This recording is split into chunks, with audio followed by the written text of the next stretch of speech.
पटना नगर निगम के पार्षदों का कार्यकाल 19 जून को समाप्त हो रहा है। नगर निकाय चुनाव पटना नगर निगम इलेक्शन की अभी कोई भी घोषणा नहीं हुई है और सूत्रों की माने तो अभी 4 से 5 महीने तक का विलंब चुनाव में हो सकता है। ऐसे में शुक्रवार को पटना नगर निगम के बांकीपुर अंचल कार्यालय में महापौर सीता साहू की अध्यक्षता में निगम पार्षदों की इस कार्यकाल की अंतिम बैठक का संपन्न हुआ। इस बैठक में रामकृपाल यादव माननीय सांसद भी मौजूद। वहीं तमाम पार्षदों ने इस बैठक में जल जमाव से निकासी के लिए सांसद से भी गुहार लगाई है। साथ ही साथ उन्होंने कहा है कि जल्द से जल्द इस चुनाव को कराया जाए, क्योंकि जितनी जल्दी चुनाव हो जाएगी वहीं आम जन को काफी फायदा पहुंचेगा। 5 साल हो गया, वहाँ पानी का दरख्त एक बूंद भी नहीं है और पाइपलाइन विस्तार हो चुका है, नल भी लग चुका है। और अब कई ऐसे इलाके हैं जहाँ पानी का अभाव है। माननीय जो पार्षद हैं खुद अपनी भाव रखने का काम किया और वो आप उसको संज्ञान में दीजिए। और कैसे पानी कई योजना है, जो योजना सैंक्शन है, अभी मैंने देखा हमारे वार्ड 32 चर्चा माननीय पार्षद ने की है, वहाँ आपका काम हुआ है, पैसा भी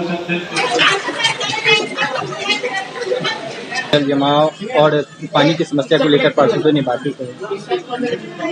दो बड़ी समस्या बहुत पहले से रही है, एक पीने के पानी की समस्या, दूसरा जल जमाव। तो आज मैंने नगर आयुक्त के सामने और मेयर साहब के सामने कहा है कि कई माननीय पार्षदों ने अपनी समस्या का जिक्र किया। उसमें पीने के पानी का संकट है, घर में भीषण पड़ रही है और सरकार की प्रतिबद्धता है कि हर घर तक हम पानी पहुँचाएं, चाहे वो शहरी इलाका हो या गाँव का इलाका हो।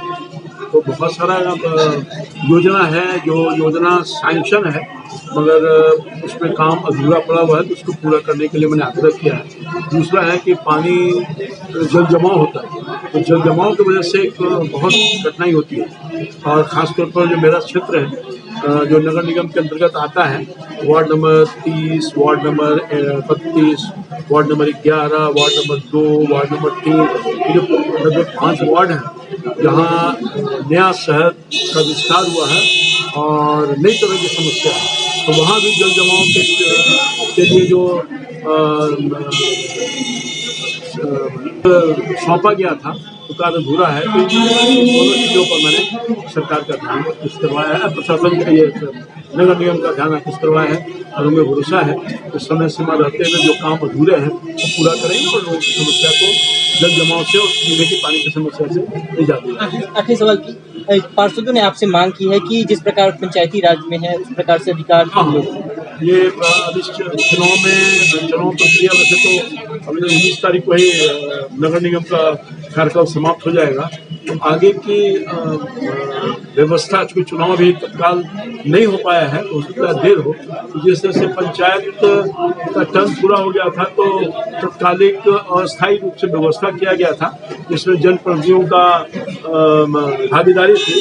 तो मैं चाहूँगा कि सरकार इस पर तवज्जो डाले और जिस तरह से नगर पंचायत और पंचायत स्तर पर जो व्यवस्था किया था, जनप्रतिनिधियों की भागीदारी सुनिश्चित की थी, उसी तरह से नगर निगम के अंतर्गत भी नगर परिषद या नगर पालिका इसके लिए भी वही व्यवस्था करे जो नगर पंचायत के अंतर्गत दी गई थी, ताकि जनप्रतिनिधियों की भागीदारी होता है।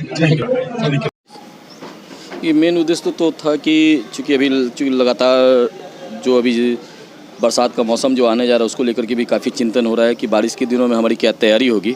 साथ में कई विकास से जुड़ी हुई एजेंडे थे उसको लेकर के।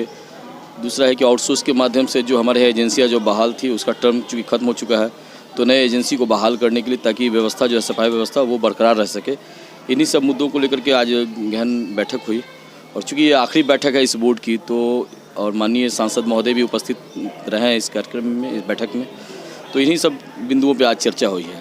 जी आज कार्यकाल कब खत्म हो रहा है, उसके बाद कैसे चलेगा नगर निगम? 19 जून को कार्यकाल खत्म होने जा रहा है और जैसा कि तमाम माननीय पार्षदों की ये चिंता है कि हम तमाम जो भी इलेक्टेड मेंबर्स हैं तो स्थानीय लोगों के बीच में और सरकार के बीच में अगर कोई कड़ी का काम करता है तो वो माननीय पार्षद हैं, और अगर ससमय चुनाव नहीं होता है तो ऐसी स्थिति में जो कुव्यवस्था उत्पन्न होगी उसको लेकर के सारे लोग चिंतित हैं। और हम इलेक्टेड मेंबर्स जो है हम लोगों ने ये डिमांड किया है कि चुनाव ससमय कराना ये राज्य निर्वाचन आयोग का दायित्व था राज्य सरकार का दायित्व था और कहीं ना कहीं से चूँकि राज्य निर्वाचन आयोग और बिहार सरकार जो है इसमें विलम्ब जो हो रहा है उसमें देरी का कारण उन्हीं को इसका जवाब देना होगा।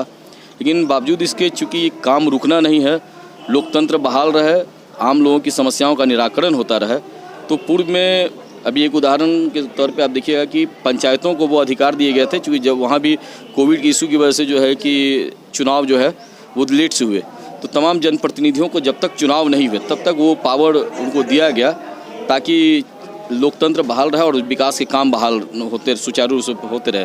तो ये एक डिमांड है कि सरकार से भी और आपके माध्यम से भी ये डिमांड है कि जब तक चुनाव नहीं होते हैं तब तक जो बोर्ड है, जो बोर्ड को जो पावर दिए गए हैं, माननीय पार्षदों को जो पावर दिए गए हैं, वो उसको बरकरार रखा जाए जब तक कि चुनाव नहीं होता है। इस कार्यकाल की उपलब्धि क्या रही पटना के लिए? इस कार्यकाल की उपलब्धि आप देख लीजिएगा, अगर 5 साल पहले जब माननीय महापौर श्रीमती सीता साहू के नेतृत्व में इस बोर्ड का गठन हुआ और इस बोर्ड ने जो कीर्तिमान स्थापित किए वो पटना शहर के किसी व्यक्ति से छुपा हुआ नहीं है। एक दौर था जब हम पार्षद नहीं हुआ करते थे, तो उसके पूर्व मैंने देखा था कि इवन सच कहिए तो जब पहली बार पटना नगर निगम में चुन के आने के बाद इस शहर को या हमारे वार्ड को, प्रत्येक वार्ड को 60 बल्ब मिला करते थे। आज देख लीजिए प्रत्येक वार्ड में करीबन 1000, 2000, 1500 बिजली के बल्ब लगे हैं, LED लाइट लगे हुए हैं। तो आज की तारीख में लाइट की मुकम्मल व्यवस्था पटना नगर निगम ने की, एक बड़ी उपलब्धि है और इसकी वजह से आप देख लीजिए कि क्राइम पे नियंत्रण है, कई तरह की चीज़ें जो आज महिलाएं सुरक्षित आ जा सकती हैं, तो एक बड़ा बदलाव आपने देखा होगा। दूसरा है कि इंफ्रास्ट्रक्चर के लेवल पे पटना नगर निगम लगातार जूझ रहा था। एक दौर था जब नगर निगम में खुला ट्रैक्टर जाया करता था, आधा कचरा ट्रैक्टर में तो आधा कचरा सड़क पे हुआ करता था। आज तमाम जो भी इक्विपमेंट्स हैं जो वर्तमान दौर में बाकी नगर निकाय जो काफ़ी आगे बढ़ चुके हैं, उन तमाम इक्विपमेंट से हम लोगों ने पटना नगर निगम को मजबूत कर दिया है। एक समय तक 1952 से लेकर के 2017 के बोर्ड थे, उस समय तक मात्र 100 जल आपूर्ति पंप पूरे पटना नगर निगम में कार्यरत थे। आज हमने इस 5 साल में 100 अतिरिक्त पंप लगाने का काम किया है और आप देख रहे होंगे कि पहले सड़कों पे घेराव होता था पानी के लिए, आज आपको पूरे पटना शहर में कहीं पानी को लेकर घेराव करते हुए आपने नहीं देखा होगा। निश्चित तौर से गुणवत्तापूर्ण पानी उपलब्ध कराने में अभी भी हम पीछे हैं, लेकिन उसका प्रयास चल रहा है लगातार। अब देखिए जल आपूर्ति पाइपलाइन का विस्तार किया जा रहा है, मुख्यमंत्री के जो जल नल योजना है उसको हम लोग धरातल पर उतारने का काम कर रहे हैं। साथ ही पटना शहर के शायद ही कोई ऐसा गली मोहल्ला बचा होगा जहाँ की सड़कों का जाल पटना नगर निगम ने नहीं बिछाया होगा। आज तमाम जगह जो है आप देखिएगा अंडरग्राउंड नाले बन गए, सड़कों का मरम्मती हो गई है। कई जगहों पे थोड़ी शिकायतें इस तरह की आ सकती हैं कि नमामि गंगे के नाम पे कई जगहों पे सड़कें तोड़ दी गई हैं। बावजूद इसके आप जब इंटरनल मोहल्ले में जाइएगा तो वहाँ देखिएगा कि आज मुकम्मल व्यवस्था सड़क की व्यवस्था है। तो ऐसे कई कीर्तिमान जो है माननीय महापौर महोदया के नेतृत्व में हुआ। एक समय तक लोग ये मान के चलते थे कि डोर टू डोर कचरा संग्रहण करना जो है वो पटना नगर निगम की बस की बात नहीं है, तो हमने आज उसको प्रूफ करके दिखाया है। तो अगर आप गिनती कीजिएगा तो अनगिनत ऐसी उपलब्धियां हैं जो माननीय महापौर के नेतृत्व में पटना नगर निगम ने 75 पार्षदों ने मिलकर के इन 5 सालों में किया। उसमें माननीय मुख्यमंत्री का सहयोग, राज्य सरकार का सहयोग और भारत सरकार का सहयोग हमको निरंतर मिलता रहा है। इसलिए राज्य सरकार और केंद्र सरकार को भी हम दिल से धन्यवाद देते हैं। 5 साल का मेरा कार्यक्रम बहुत अच्छा रहा, बेमिसाल रहा और मैं फिर आऊँगी और सभी पार्षदों के प्यार हम पर बना है और मैं जल जमाव इस बार हम लोग कोशिश करेंगे नहीं हो, जहाँ भी जमे निगम के द्वारा मशीन लगा कर उसको खींच लिया जाए। बुटको वगैरह के साथ MD बुटको के साथ हम लोग का मीटिंग हो चुकी है, वो लोग भी रहेंगे हम लोग के साथ में।